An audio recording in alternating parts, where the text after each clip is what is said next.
50 crore cash मिला है, 5 से 7 किलो सोना मिला है और यही जो खजाना मिला है यह पार्थ चटर्जी की मुश्किलें बढ़ाने वाला है, क्योंकि ईडी अब सख्ती से पूछताछ भी कर रही है। बड़ी खबर से शुरुआत, पार्थ चटर्जी और अर्पिता मुखर्जी से आज आमने सामने बिठाकर ईडी के अधिकारी सवाल कर रहे हैं। दोनों से ही सुबह से पूछताछ जारी है। ईडी की तरफ से पहले ही सवालों की वो सूची तैयार कर ली गई थी जो दोनों से आमने सामने बिठाकर पूछना है, क्योंकि अर्पिता कह रही है पैसा मेरा नहीं पार्थ का है, पार्थ कह रहे हैं ये पैसा मेरा नहीं है, मुझे साजिश फंसाने की कोशिश है। तो पार्थ चटर्जी ने फंसाने का आरोप लगाया है, लेकिन इन सब के बीच अब आमने सामने बैठाकर जब पूछताछ होगी तो काफी सारी चीजें क्लियर होंगी। इसके साथ ही 3 कंपनियों को लेकर भी पूछताछ होनी है दोनों से, और शायद यही वजह है कि ईडी दोनों को आमने सामने बिठाकर पूछताछ करेगी। अपने आप में तमाम खुलासे होने की उम्मीद है, क्योंकि सुबह से ही दोनों से लगातार जो ईडी है वो पूछताछ कर रही है।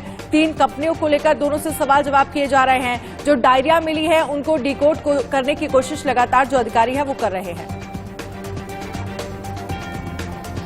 अपनी ষড়যন্ত্রের শিকার পার্থতা, अपनी ষড়যন্ত্রের শিকার পার্থতা, अपनी ষড়যন্ত্রের শিকার পার্থতা, अपनी ষড়যন্ত্রের শিকার পার্থতা, अपनी ষড়যন্ত্রের শিকার পার্থতা, अपनी ষড়যন্ত্রের শিকার পার্থতা, अपनी ষড়যন্ত্রের শিকার পার্থতা, अपनी ষড়যন্ত্রের শিকার।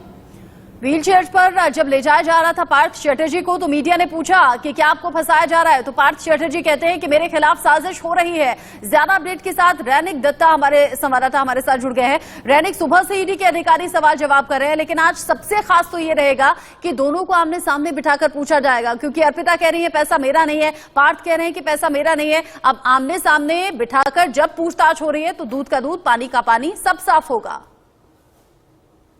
एकदम, देखिए आमने सामने बैठा के सुबह से ही पूछताछ जारी है एनफोर्समेंट डायरेक्टरेट की तरफ से, मगर ये जो खबर आ रहा है एनफोर्समेंट डायरेक्टरेट की तरफ से वो बहुत ही महत्वपूर्ण है कि अर्पिता और पार्थ चटर्जी का जो पूछताछ चल रहा है उसी पूछताछ में बहुत सारे प्रभावशाली व्यक्ति का नाम सामने आया है, इन्फ्लुएंशियल व्यक्ति का नाम सामने आया है। उसमें से बहुत सारे इंडस्ट्रियलिस्ट है, बिजनेसमैन है और टीएमसी का कुछ लीडर्स का नाम भी सामने आया है। जैसे कि ब्लैक डायरी की बात हम लोग कर रहे थे, उस ब्लैक डायरी को डिकोड करने का काम जब ईडी ऑफिशियल कर रहे थे, उसी बीच में उसी डायरी से बहुत सारे 14 के ऊपर नाम अभी तक सामने आया है, ऐसा ही ईडी की तरफ से कहा जा रहा है।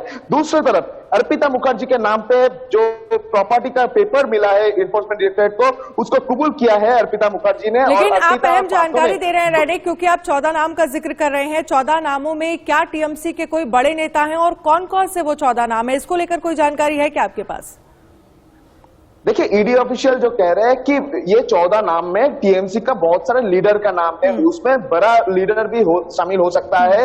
जैसा कि कहा जा रहा था कि पार्थ चटर्जी के पास इतना पैसा आया कौन सा सोर्स से, ये सोर्स भी लिखा हुआ था उस ब्लैक डायरी में, कोड में वो कोड डिकोड करने का काम में ये नाम सामने आया है। 14 नाम सामने आया है, उसमें से बहुत सारे कंपनी का डायरेक्टर का नाम भी सामने आया है। और जो ईडी ऑफिशियल कह रहे हैं कि टीएमसी का कुछ लीडर का नाम भी सामने आ रहा है, उसमें से बहुत सारे बड़े नाम भी हो सकता है। मतलब रैनिक, जो बीजेपी कह भी रही है कि ममता बनर्जी की जानकारी में पूरा घोटाला है और ममता सरकार के कई और मंत्रियों का नाम सामने आ सकता है, आप कह रहे हैं कि टीएमसी के कई बड़े लीडर, कई बड़े चेहरों का नाम इन 14 लोगों की लिस्ट में शामिल है। जैसे ही और जानकारी आएगी रैनिक आप ही के जरिए दर्शकों तक हम बताएंगे, पहुंचाएंगे। फिलहाल शुक्रिया आपका इस अपडेट के लिए।